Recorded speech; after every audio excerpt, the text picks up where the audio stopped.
शुक्लाम्बरधरं विष्णुं शशिवर्णं चतुर्भुजं प्रसन्नवदनं ध्यायेत् सर्वविघ्नोपशान्तये।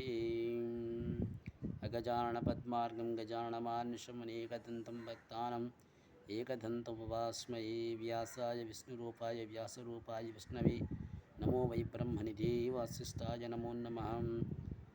ओं नारायणं नमस्कृत्य नरं चैव नरोत्तमं देवी सरस्वतीं व्यासं ततो जयमुदीरयते। सभाभ्यां सभापतिभ्यश्च वो नमो नमः। పార్వతీ పరమేశ్వర సభకు నమస్కారం. ఈరోజు గరుడ పురాణం అంతర్గతంగా ఉత్తరాఖండములో 11వ అధ్యాయాన్ని శ్రీ లక్ష్మీనారాయణ అనుగ్రహంతో స్మరింపబడుచున్నది. శ్రీహరి దశరాత్రి విధానం నాకు తెలియజేయవలసిందని, అట్లే పుత్రులు లేనప్పుడు కర్మ ఎవరు చేయవచ్చు కూడా తెలుపుమని గరుడు కోరగా శ్రీహరి ఇలా చెప్పడం ప్రారంభించాడు. దశరాత్రి విధానం చేయటం వల్ల పుత్రుడు పైతృక రుణం నుంచి విముక్తుడవుతాడు. పుత్రుడు శోకించాక సత్వకమైన ధైర్యం వహించి తల్లిదండ్రులు పిండ ప్రదానం చేయాలి. చివరకు బంధువుల చేతన విడబడిన కన్నీరైనను మృతుడుకు పానం చేస్తాడు కనుకని రోదన పనికిరాదు. 1000 ఏళ్ళ పాటు రాత్రి పగులు ఏడ్చినా మృతి చెందిన వాడి బతకడు కదా. పుట్టిన ప్రతి వారి గిట్టవలసిందే. గిట్టే వారికి ఈ లోకానికి మరల వచ్చే ఉపాయాలు లేవు. ఈ లోకంలో ఎవరితోనూ ఎవరికి చిరకాల సంయోగం ఉండదు. తన దేహంతో జీవుడికి చిర సంయోగం ఉండినప్పుడు ఇతరులతో ఎలా ఉంటుంది? మార్గ ఆయాసం తీరడానికి చెట్టు కింద కాసేపు విశ్రమించి వెళ్ళిపోయే బాటసారి వలె ఈ జీవి కొద్ది కాలం ఈ దేహంతో నివాసించి మరణిస్తుంటాడు. ఆత్మానై పుత్రనామాసి. తనకు తానే ఆత్మపుత్రుడై జన్మించడం వల్ల పుత్రుడు మృతి చెందితే తండ్రికైతే పుత్రుడు కర్మ చెయ్యాలి. సూర్యుడు చంద్రుడు ఒక్కొక్కరి అయిన జలం నిండి ఉన్న ఘాటాలతో నెవరుగా కనబడినట్లుగా ఒక ఆత్మయే పెక్కి పుత్రులు మాదిరిగా జన్మించవచ్చు. స్త్రీని క్షేత్రంగా పురుషుడు బీజంగా భరించాలి. దీని ప్రకారమే శాస్త్రం 10 రకాలైన పుత్రులను నిర్వహిస్తుందని. కానీ దాసి వల్ల పురుషుడికి పుత్ర సంతానం కలిగినను లేక అసలు పుత్ర సంతానమే కలగకున్న కర్మ నిర్వర్తిస్తే ఫలితం ఉండదు.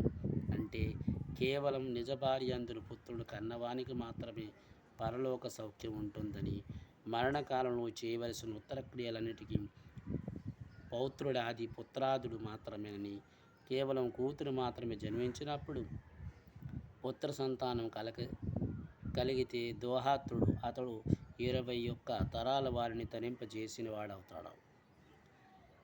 ఇక్కడ ఒక ధర్మ సూక్ష్మమున్నది. ఒకడు మృతి చెందితేనే వాని యొక్క వేశ్యకు పుట్టినవాడు కొన్ని కర్మములు మాత్రం చేయవచ్చు. ఉదాహరణకి సంసరిక శ్రద్ధ. ఇక ఆ వేశ్యపుత్రుడి మరణించినప్పుడు అతడికి కన్నవాడు అన్ని కర్మలు చేయవచ్చు, దానాలు జరిగింపవచ్చు. కానీ బ్రాహ్మణ భోజనాదులు అంటే తద్దినములు నిషిద్ధం. ఇంకా భోజనార్థం స్వయం పాక నిమిత్తమై బియ్యం కూరలు ఇవ్వచ్చు. బ్రాహ్మణ స్త్రీకి శూద్రజాతి పురుషునికి జనించిన సన్యాసికి, బ్రాహ్మణ స్త్రీకి జనించిన బ్రాహ్మణేతర వర్ణములు అంటే 3 గల పురుషునికి, బ్రాహ్మణ స్త్రీకి జనించిన సగోత్రికుల వల్ల పుత్రుడు జనించిన అట్టి వారికి చండాలులు సమానంగా పరిగణింపు చేయు కర్మకాండకు అనర్హులు నిర్ణయించారు. వీరిని సత్పురుషులు అన్నారు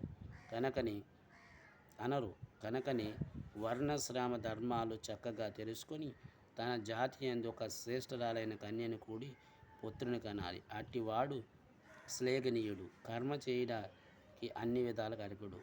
సుగంధ ద్రవ్యముతో చేసిన వంటకం వండితే సాయంత్రము అయినా పాడవుతుంది.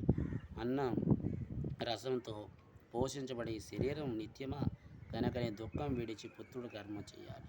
పుత్రుడు లేకుంటే భార్య చేయవచ్చు. ఆమె లేనప్పుడు మృతునికి సోదరుడు, అట్టివారు లేకనచో శిష్యుడు లేదా నపిండ కరణ శ్రద్ధను అధికారులు అవుతారు.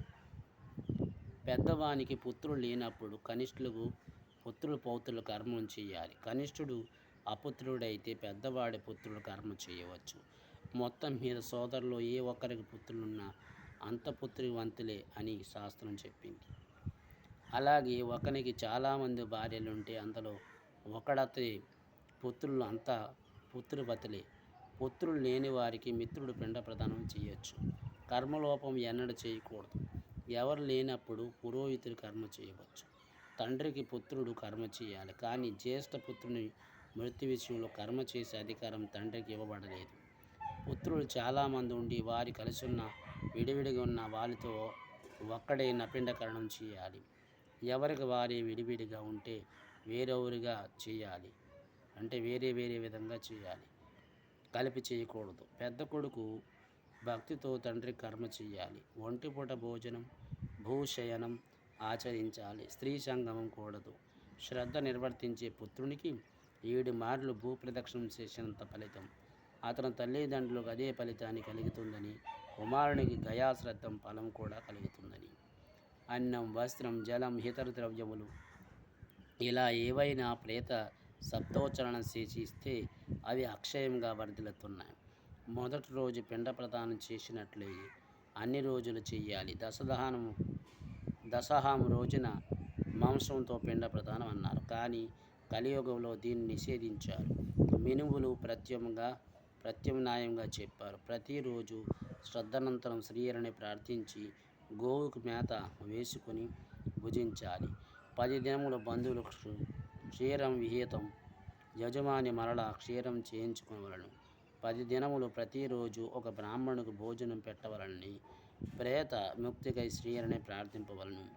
అతేశ పుష్పశంకాశపిత వాస సమోచితం యో నమస్వాంతి గోవిందం నతేషాం విద్యాతి భయం అనాథనిధనో దేవ శంఖచక్రగదాధరౌ అక్షయ పుండరీకాక్ష ప్రేతమోక్ష ప్రధోభవ అని ప్రతిరోజు శ్రద్ధానంతరం శ్రీహరిని ప్రార్థించవలను.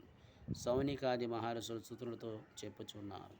వేదస్వరూపుడైన భగవాన్ని ముఖ నిర్గితమైన భూషణివి. గరుత్మంతుడి మరికొన్ని ధర్మాలు ఉన్నవని విను. కృతయుగంలో మానవులకు ఉత్తమ సాధన మార్గం తపస్సు. త్రేతాయుగంలో భగవద్ధ్యానం ఉత్తమ సాధ్యమగును. యుగాలతో నిమిత్తం లేకుండా గృహస్థుని వారికి యజ్ఞ యాగాది కర్మలతో పాటు గుడు, సత్రం, తోట, బావి, చెరువు వంటి ప్రతిష్టలు, దాన ధర్మాలు, అతిథి పూజ ఉత్తమ సాధనలని చెప్పబడింది. అంతేకాక గృహస్థునికి తన దాయాదులతో ఎవరైనా గతించినప్పుడు అట్టివానికి ఏ విధంగానూ కర్మ చేయగల అర్హత ఉన్నవారు లేనప్పుడు తర్పణలు విడిచి అధికారం ఇవ్వబడింది. మృతి చెందిన వాడికి దీనివల్ల జలం అందుతుంది.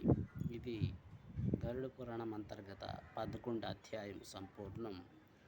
ఆ లక్ష్మీనారాయణ అనుగ్రహంతో ఈ యొక్క అధ్యాయాన్ని సంపూర్ణం చేసుకుంటూ మంగళం కోసలేంద్రాయ మహానీయ గుణాత్మే చక్రవర్తి తనూజాయ సర్వభౌమాయ మంగళమా కాంతాయ కామ్యప్రదాయనే శ్రీగిరిశాయ దేవాయ బలినాథాయ మంగళం. సర్వం శ్రీ పార్వతీ పరమేశ్వర పాదపద్మార్పణమస్తు. స్వస్తి.